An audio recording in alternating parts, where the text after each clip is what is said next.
Mommy!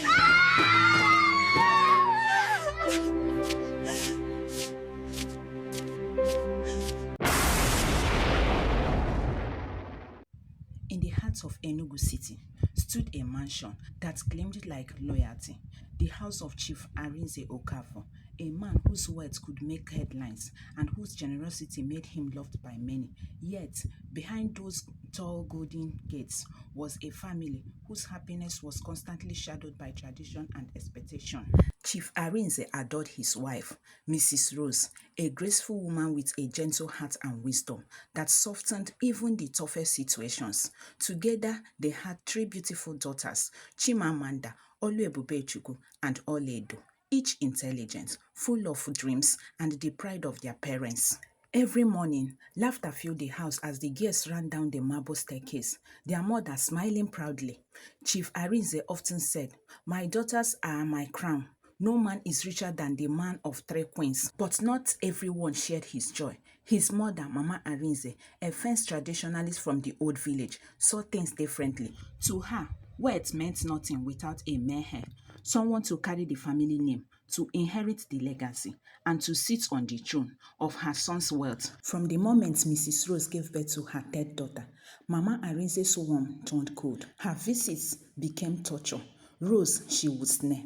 A house full of skirts and no trousers. How do you call that a home? Every word stabbed at Mrs. Rose's heart.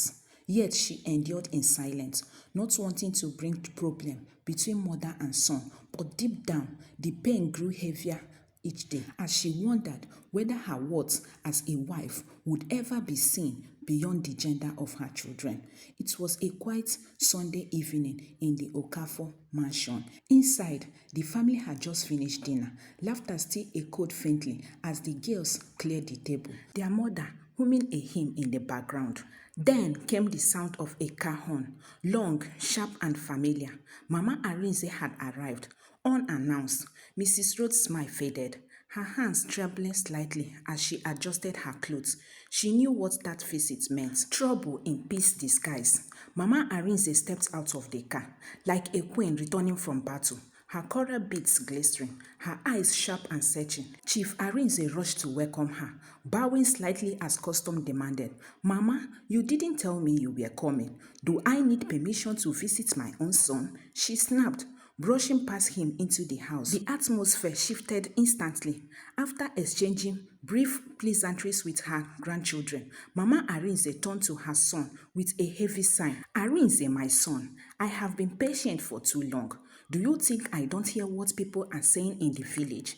That the great Chief Arinze Okafor has no son, that your lineage will end with skirts and bangles." Mrs. Rose froze where she stood, her heart pounding. She wanted to speak, to defend herself, but she respected her husband too much to interrupt. Chief Arinze frowned. "Mama, please don't start. My daughters are enough for me." "Enough?" Mama Arinze raised her voice. "How can they be enough when there is no one to bear your name? Tomorrow, who will inherit all this?" She waved her hand around the mansion. "Do you want strangers to take what you have worked for because your wife refused to give you a son?" Her words landed like knives. Chief Arinze's expression changed, a flicker of doubt across his face. Mama Arinze noticed it immediately and pressed harder. "My son, open your eyes. A woman who cannot give you a son is like a tree that bears no fruit. Maybe it's time you do what real men do. Find a woman who can continue your lineage." Mrs. Rose's eyes widened, tears welling up. "Mama, that's enough. You have said more than enough," she cried, her voice shaking. But Mama Arinze turned to her sharply. "Keep quiet, woman. You think beauty and education can cover your shame? 3 girls, 3, and you still walk proudly as if you have achieved something." Chief Arinze stood still, torn between the two women he loved most. "Mama, please don't insult my wife." But his tone lacked strength. His voice betrayed uncertainty. Wahala between mother-in-law and daughter-in-law no be here o. It had been 3 weeks since Mama Arinze returned to the village. Her words still echoed through the Okafor mansion like a haunting memory, bitter, unforgettable, and sharp. That morning, Mrs. Rose sat alone on the edge of her bed, staring at her reflection in the mirror. Her youngest child is now 5 years old, and she hadn't conceived yet. Why, she wondered. She had prayed, fasted. Then she decided to visit the hospital alone. The smell of disinfectant filled the air as Mrs. Rose sat nervously in the consulting room. The doctor, a kind middle-aged man, adjusted his glasses as he flipped through her medical files. After several tests and scans, he looked up, his eyes full of pity. Mrs. Okafor, I know this will be difficult to hear. Her heart skipped. Doctor, please just tell me. He signed. You had uterine rupture during your last delivery. We managed to stop the bleeding back then, but the damage was severe. She swallowed hard, fear gripping her. What are you saying? I am saying you can't conceive again. Your womb can no longer carry a pregnancy. Her world went silent. The air left her lungs. She blinked slowly, as if hoping it was a bad dream. Doctor, are you sure? He nodded sadly. I am sorry. Tears filled her eyes. She turned her face away, biting her lips to stop herself from breaking down. Does my husband know? She asked quietly. The doctor shook his head. No, you never came for follow-up after the last delivery. You were lucky to survive, Mrs. Okafor. Lucky? She didn't feel lucky. She felt empty, like a woman who had been quietly robbed of her identity. As she walked out of the hospital, rain began to fall softly, blurring her vision. The rain poured heavily that afternoon. It wasn't just rain falling from the sky. It was pain, washing away the last drop of hope that once filled Mrs. Rose's heart.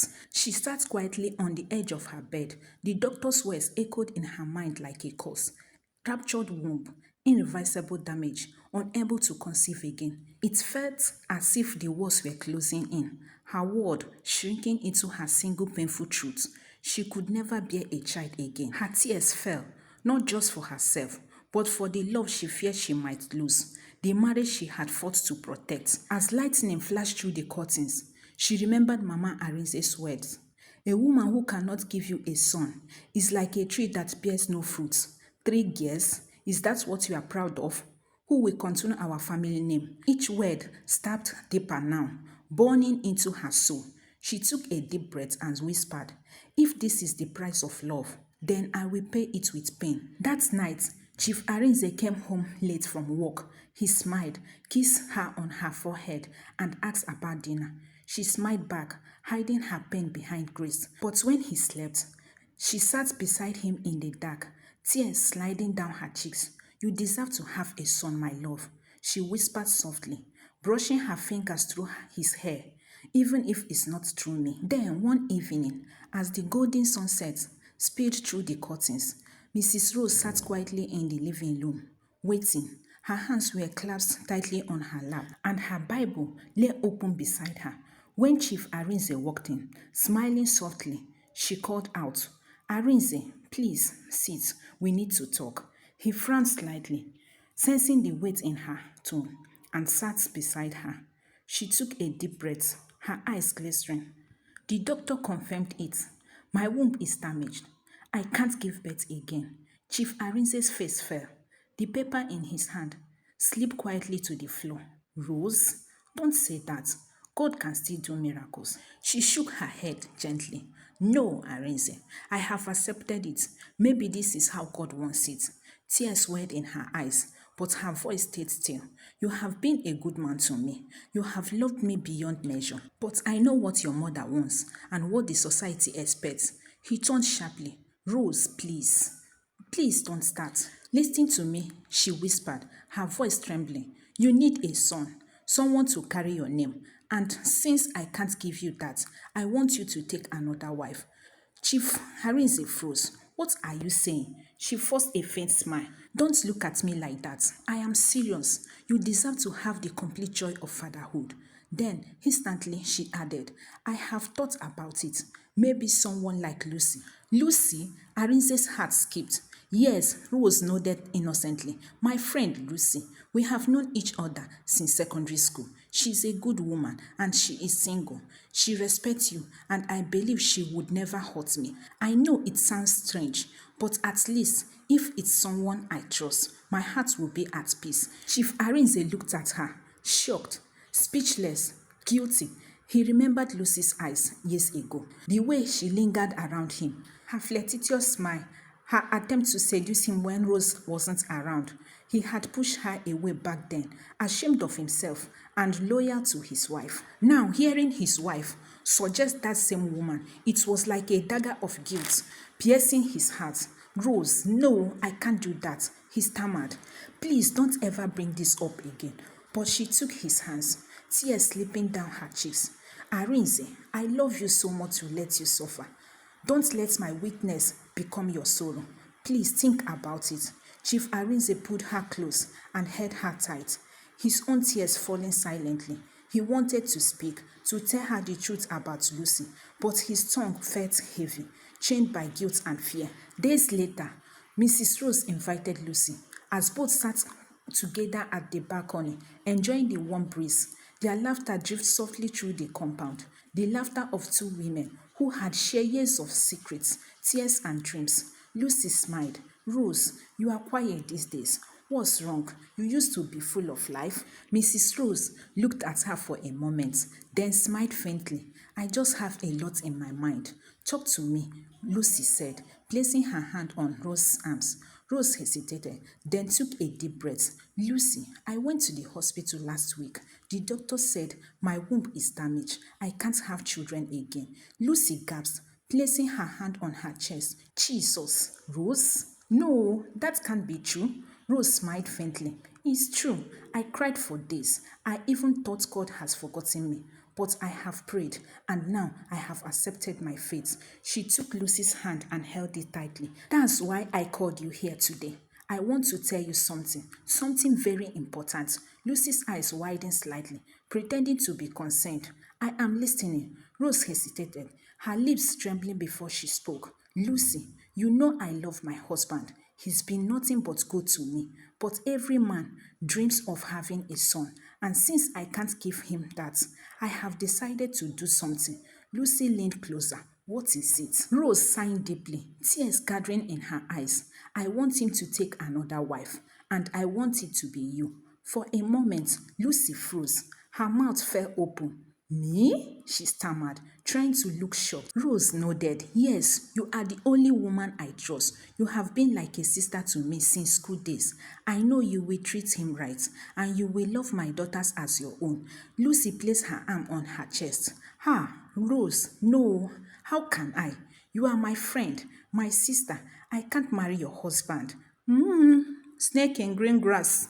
But even as she said it, her heart began to dance wildly inside her chest. Joy, triumph, revenge, the same man she once admired secretly, the one who ignored her advances years ago for this very woman, would soon be hers. She forced tears into her eyes, pretending to be emotional, while deep inside, her spirit whispered, finally my time has come. Mrs. Rose squeezed her hand affectionately. Please, Lucy, don't reject this. You are the only person I can trust with my home. I would rather it be you than a stranger who would treat me and my daughters badly. Lucy nodded slowly, fearing confused. Let me think about it, Rose. It's a big decision, but I will pray about it. Rose smiled through her tears. Thank you, my sister. I knew you would understand. As Lucy stood to leave, she hugged Mrs. Rose tightly, her eyes cold over Rose's shoulder. A faint smile curved her lips, hidden from Rose's sight. You took what I wanted years ago, Lucy thought bitterly. But now I will take everything from you, your husband, your peace, your home. While the Okafors were preparing for the marital rites, far away in a small apartment across the town, Lucy sat with her boyfriend, Desmond, a charming but corny young man. The room was dimly lit, the air thick with tension. Desmond leaned forward, lowering his voice. Lucy, remember the plan. Once Chief Arinze marries you, you play the good wife. Gain his trust, save as much money as you can. In less than 2 years, we will disappear. You, me, and our baby. Lucy frowned slightly, rubbing her stomach. You think it will work? Desmond Smith, of course. The man is rich and old-fashioned. He will do anything for you once you act humble. And since you are already pregnant, he would think the baby is his. That is our ticket out of this country. Lucy hesitated. But what if Mrs. Rose finds out? Desmond laughed bitterly. Find out what? That you are doing exactly what she begged you to do? She is giving you her husband on a platter, Lucy. You would be a fool not to take advantage. Lucy looked down, her mind racing, torn between guilt and greedy. She touched her belly gently and whispered, "For our baby's future." Desmond smiled and cupped her chin. "That's my girl. Just act innocent. Pretend to be grateful. The rest will fall into place." The following week, Chief Arinze and Lucy were joined in a quiet traditional ceremony in the village. Mama Arinze was overjoyed. Her laughter echoed through the compound, but behind the smiles and music, Chief Arinze's heart was heavy, and Mrs. Rose's eyes were wet with silent tears. She watched her best friend kneel before her husband and received blessings, her face calm, yet her soul aching. When the rites were over, Lucy was escorted into the Okafor mansion. Mrs. Rose herself opened the gate, forcing a smile as she welcomed her. "Lucy, my sister, welcome to your new home." Lucy knelt quietly. "Thank you, Rose. You have been like an angel to me." But as she rose and stepped into the house, her eyes flicked around, studying every corner, every piece of furniture, every luxury item. A smile played at the corner of her lips, a smile of victory, hidden behind humility. Chief Arinze stood quietly by the doorway, watching the two women who now share his world, one pure and selfless, the other cunning and ambitious. Deep in his heart, he prayed that peace would remain in his home. Every day, Lucy moved around the house like a perfect shadow, quiet, respectful and grateful. She woke before everyone, tidied the house, and prepared breakfast with smile.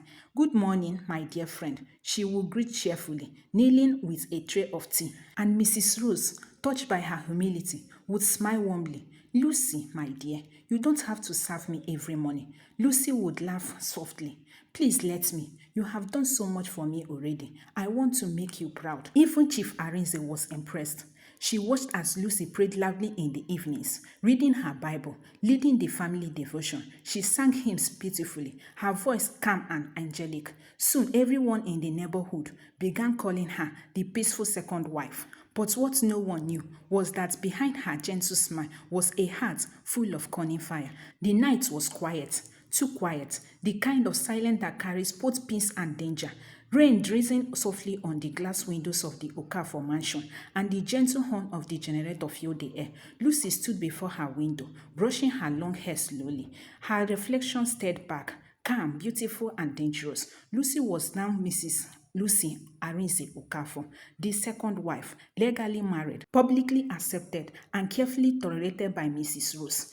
But even with the title and the ring, Lucy knew that Chief Arinze's heart was still tied to his first love. He respected her, provided for her, but never truly wanted her. And that was what she planned to change tonight. She walked softly down the hallway towards Chief Arinze's room, her perfume trailing behind her, subtle but unforgettable. She paused at the door, inhaled deeply, then knocked gently. "Come in." His voice called, deep and tired. She entered, carrying a tray of tea. "Arinze, you have been reading all evening. You need to rest," she said softly. He looked up from his document, his glasses halfway down his nose.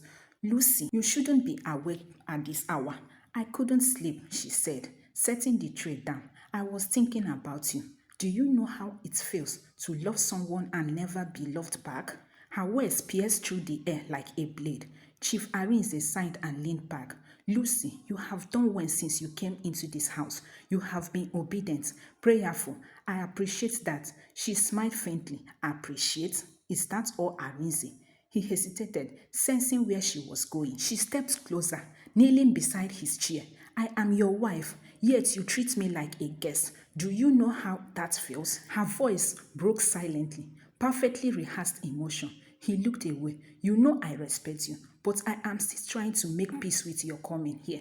Everything happened so fast." She nodded, tears glittering in her eyes. "I understand, but how long will I keep being a stranger in my own home?" She rested her hand on his arm, a single gesture that carried the weight of years of hidden desire. He froze, torn between self-control and the warmth of her closeness. "Lucy," he began softly, but his words faded. Lucy whispered, "Let me love you, Arinze. I am your wife now. Let me be who I am meant to be."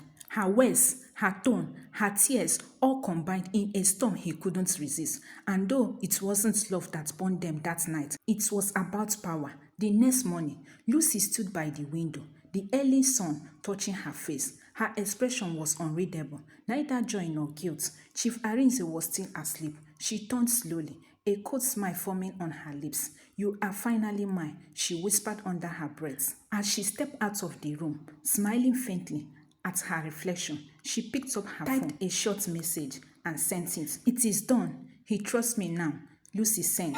"Good. Stay close. The next phase begins soon," Desmond replied. She locked her phone and whispered to herself, "You will get your money, Desmond, and I will get my revenge." One humid afternoon, Lucy felt dizzy while helping Mrs. Rose in the kitchen.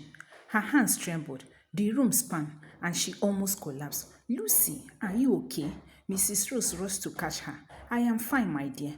Maybe just tired," Lucy said weakly. But when Chief Arinze insisted she visit the hospital, she went, not out of fear, but out of curiosity. Hours later, she sat in the doctor's office, her hands clasped tightly. The doctor smiled warmly. "Congratulations, Mrs. Arinze. You are pregnant." For a moment, a victorious smile spread across her face. She walked into the family sitting room, holding a white envelope, her face glowing. "Arinze," she said softly, handing it to Chief Arinze. The doctor said, "I am pregnant." For a second, silence filled the room. Then came a shout of joy. Chief Arinze rose to his feet, unable to contain his happiness. He lifted her gently, tears glistening in his eyes. "You are serious, Lucy? You mean?" "Yes, Arinze," she whispered, smiling shyly. "You are going to be a father again." Mrs. Rose, who had been sitting nearby, clapped her hands with genuine joy. "Ah, God has done it," she exclaimed. "Lucy, I am happy for you." As the months passed, the Okafor home transformed into a paradise of unity and warmth.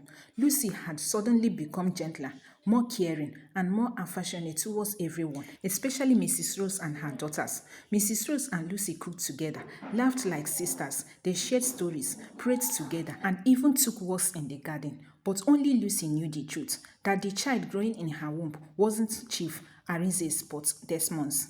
9 months later, on a bright Friday morning, the hospital echoed with the cry of a newborn. "Congratulations, ma, it's a boy," the nurse announced, holding up the baby. Tears rolled down Chief Arinze's face as he carried the child in his arms. His heart swelled with pride and relief. Mrs. Rose and the girls rejoiced, hugging Lucy and thanking God for the miracle. Mama Arinze danced in the corridor, singing praises. Finally, the Okafor name has an heir. The house was filled with celebration, gifts, visitors, food, laughter.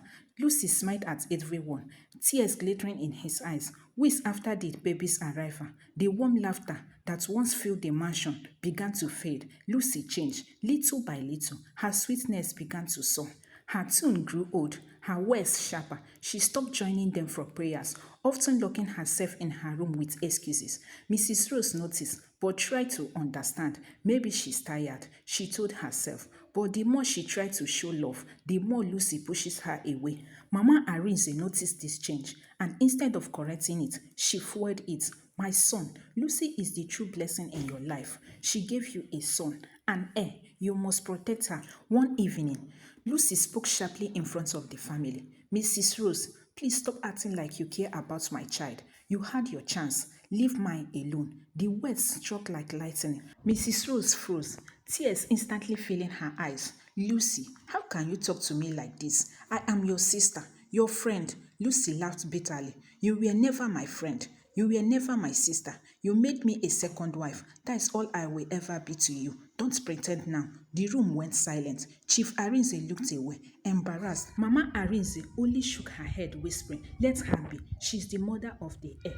That night, Mrs. Rose wept quietly in her room. Her heart was broken, not just by Lucy's words, but by the memory of how she once fought for her, how she believed Lucy's presence would bring peace, not pain. "I gave her my home," she whispered through her tears. "I gave her my trust, and now she's taking everything." Chief Arinze began to see Mrs. Rose differently, not as the loyal wife who stood by him through thick and thin, but as a bitter woman overshadowed by jealousy. Mrs. Rose whispered, not to anyone, but to herself and to God she has always trusted. "I opened my home with love. One afternoon, Chief Arinze and Lucy had just left for a social occasion. Their laughter still echoed faintly as the car drove off. The house was peaceful. Mrs. Rose, dressed in a simple gown, began to tidy the living room, humming softly as she arranged the pillows on the couch. Then she noticed something on the couch. Lucy's phone, face down, still unlocked. Just as she reached out for it, a message popped up on the screen. One tap led her to a world she never imagined. She only wanted to tidy the house, but one forgotten phone unlocked a secret. Her best friend, her sister, the woman she trusted with her home, was sleeping with her husband and carrying another man's child. A betrayal so deep it could only be exposed by the very woman who was wounded. What she discovered would shake an entire family to its knee, including you. Watch out episode 2. Thank you.